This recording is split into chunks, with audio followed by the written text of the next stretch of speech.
মানুষের চাহিদা পিয়ার পদ্ধতি। যারা স্বৈরাচারকে সমর্থন করে এবং নতুন করে স্বৈরাচার আবির্ভাব চিন্তা করতেছে, তারাই চাচ্ছে পিয়ার পদ্ধতিতে তো না হয়। কথা বলে দিতে চাই, সারা যদি আমাদের যত বছর লাগে পিয়ার পদ্ধতি ছাড়া কোনো নির্বাচন হতে দেওয়া যাবে না। এবং যতদিন পর্যন্ত আহত নিহতদের পরিবারকে পুনর্বাসন না করা যাবে এবং তাদের জন্য কোনো পুনর্বাসনের ব্যবস্থা না থাকবে, ততদিন কোনো নির্বাচন হতে দেওয়া যাবে না। সম্মানিত উপস্থিতি, আপনারা জানেন এই দেশে চাঁদাবাজ, সন্ত্রাস, লুণ্ঠরাজ করে দেশকে আজকে একটা কারাগারে পরিণত করে দিয়েছে। আজকে আমরা তাদের থেকে মুক্তি পেতে চাই।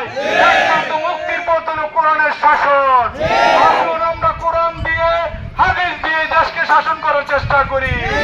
আল্লাহ রাসূল বলছে, যেখানে কোরআনের শাসন আছে ওখানে শান্তি কায়েম হবে।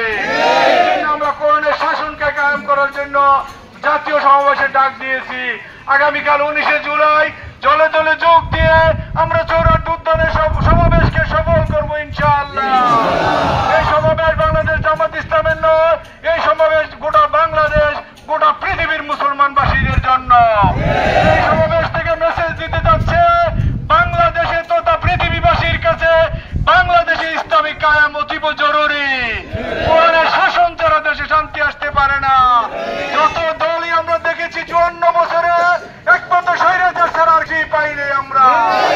তারা দেশে বিদেশে বাড়ি করে ইসলাম কায়াম করে যারা চায়, তাদের কোনো দেশে বিদেশে বাড়ি নেই, একমাত্র তাদের যা আছে তারাই আছে।